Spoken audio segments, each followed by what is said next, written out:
Hello, sir. Thank you so much for coming here today and accepting my request and finding out time to share your experience with us. This is amazing. Morning, Krishna. Thank you very much for having me over. Just to give a very brief overview about General Chacko, he's a retired Major General from the Indian Armed Forces. He served in the Indian Army for 36 years and is a Sena Medal awardee among the several other recognition and awards he has received over the years. He's also an ardent blogger and loves writing about different aspects of life. So tell us something more about what you write, what motivates and inspires you to write. Everyday life is a motivator to write.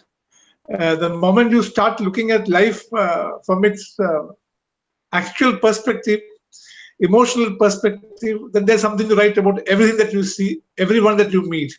There's so much to learn and share with people, so I write. That is interesting. Um, Sir, I'd also like to begin by asking you what motivated you to join the Indian Army? As an adolescent, we all want to be somewhere amongst the best in the world. So I too wanted a job which was very good, very visible, had a lot of social standing, had power. But more than that, it was the call, the charm of the uniform that I thought was most alluring that forced me to join Indian Army. That is so true. In fact, the uniform is attractive to everybody, and the moment we see the uniform, a respect from within comes automatically. um, can you tell me how difficult is it to get an officer's entry in the armed forces? What all do they check for in a person to get recommended? Before I answer your question, I just want to bring out two issues. Uh, Anybody who makes it into the armed forces as an officer is not the ultimate, and anybody who doesn't make it is not that he or she doesn't have something in him or her. For example, late President APJ Abdul Kalam was one of the famous non-selectees to the defense forces, and I'm told even Amitabh Bachchan tried getting in but did not. And I personally know at least a handful of senior civil services officers who wanted to be in the army but did not, but wield much more power now.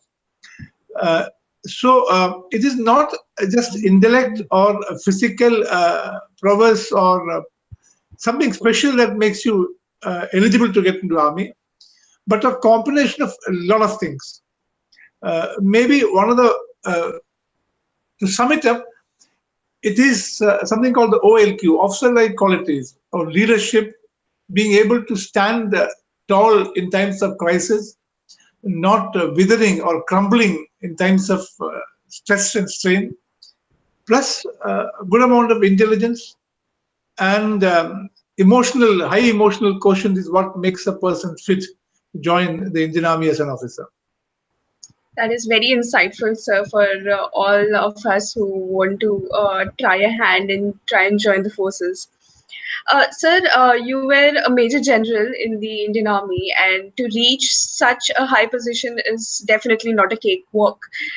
Uh, what are the qualities needed to attain such a high position in one of the most respectable jobs in the country? Uh, in just two words, is luck. In a single word, it's luck.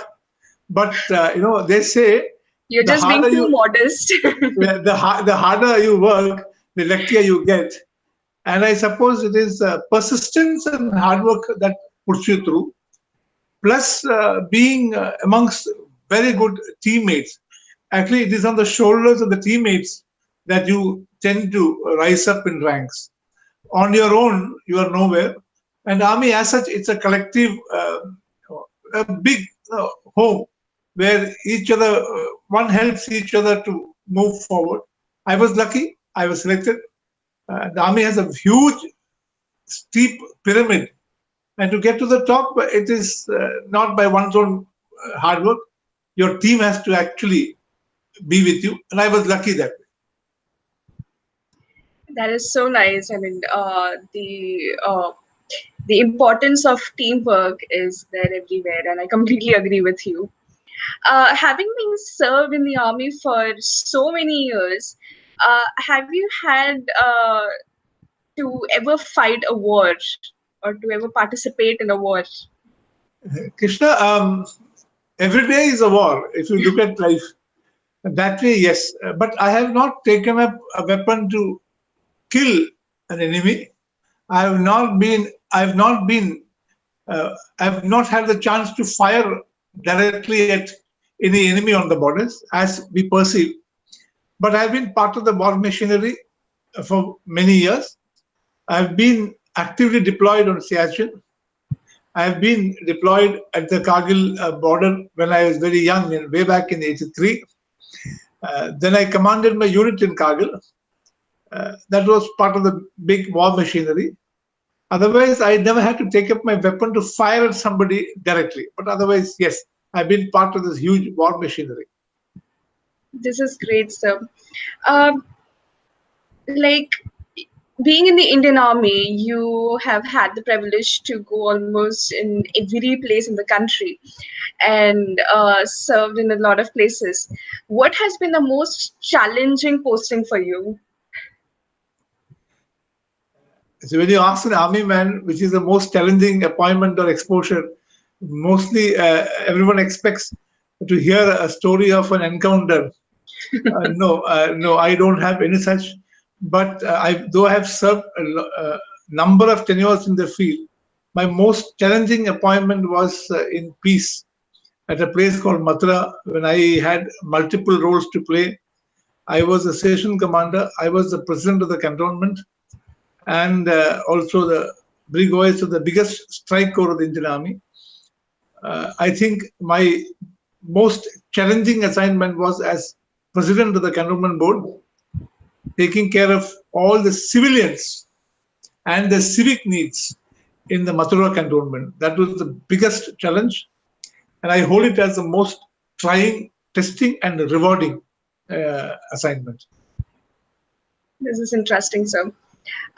Being a lady myself and taking your interview today, I want to ask you, can a lady have a gratifying and effective experience and a career in the Indian Armed Forces? Uh, if a lady can have a successful career anywhere outside, like being a doctor, a scientist, engineer, lawyer, judge, then there's nothing that differentiates a lady in the army from having a successful, satisfying career. It depends on the person entirely to make it happen. There are many men who don't have a satisfying or gratifying tenure in or career in army. So would there be ladies, and there are cases of many ladies becoming lieutenant general, the highest rank other than chief. So any lady joining with the right inputs, the right attitude, and hard work can rise straight up. Right. Why do you think has is the defense force not as popular in Kerala as it is in the north? It is the lack of exposure that Keralites suffer from about defense forces. The closest they came to being exposed to the army was during the last year's floods. And that time the paper was full of photographs and prices for the army. And the day they left, the paper cutting stopped. So most of us in Kerala see army as an unnecessary burden on the exchequer, whereas those in the north see it as a huge wall of strength and assurance. So therefore, they have a large number of people in the army. And since there are a large number of people in the army, there's a respect in the family. Since there is respect in the family, there is respect in the society. Therefore, more and more people want to join army. And Indian army is mostly from the north and not from the south. That is true. I hope So it changes. I hope it changes and Kerala start respecting army. Absolutely, absolutely. I think the times are changing and people are opting for the Indian Armed Forces more and more, even from the south now. Uh, Even after you get deployed in the army, can one opt for higher studies in, say, probably a foreign institute? Um, Actually, a very interesting question. Most people think while that when they join army, that's the end of studies. Even I thought when I joined army that my God, we now I got a job and I don't have to study anymore. But unlike in any other profession, maybe medicine or law or maybe corporate affairs, there's so much of reading to do in army, at least professionally. And to go up, one has to be a good reader. And there are courses almost every second year you are going on a training. And you have the option of taking study leave and going abroad and studying also. I joined as a graduate. I have an MPhil now. I have a postgraduate diploma. I have two postgraduate diploma. I have an MBA. All I have an interpretership in German language. All from the army. So the army has taught me a lot. There's so much you can study in army. This is so inspirational, sir, that one never stops learning even after getting a job. Sir, now that you're a retired man and staying in the civil now, how are you finding the civil life and how is it different from the army life? How do you spend your day? I think there's a notion that once a person is retired, he's normally jobless and he has all the time at his hand. It's not true. Actually, it's not true. Uh, I am still as busy as I was when I was in service, and maybe a little more busier. I start quite early. I have a bucket list to handle of those things which I wanted to do, and I couldn't do it while in army. Now that I am got some time to myself, I spend time reading.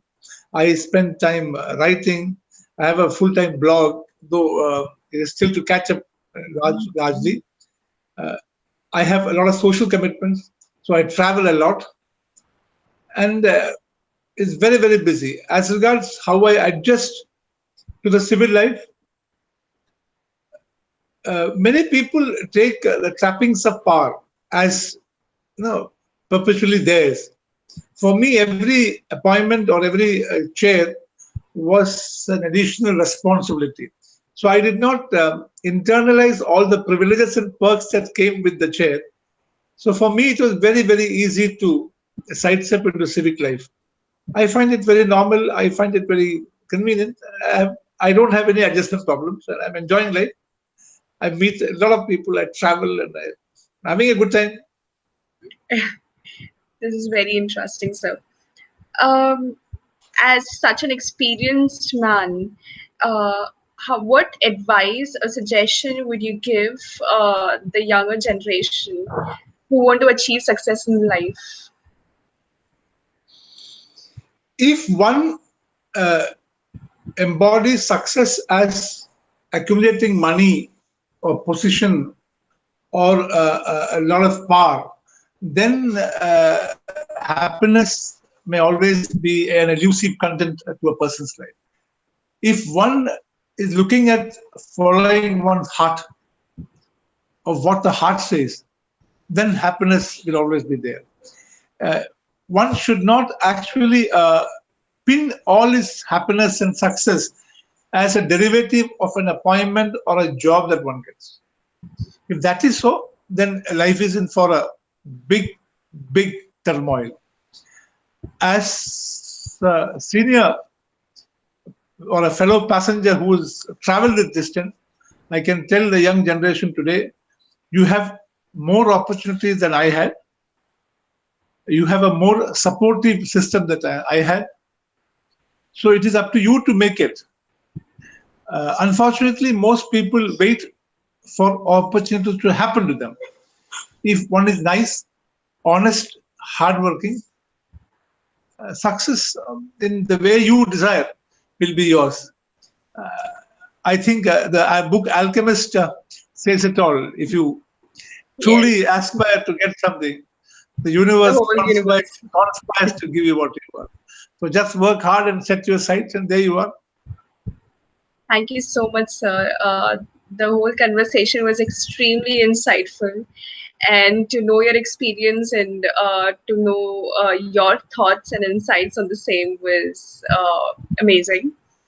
Thank you so much for coming here today and taking out time for us. Thank you, Thank sir. you, Krishna. It's an honor to be with you, and it is truly a very awakening impact on me that I'm speaking to such a young, charming lady who's aspiring and who's very good at interviewing. Thank you very much, and God bless you. Thank you so much, sir. Have a nice day. Bye. Bye.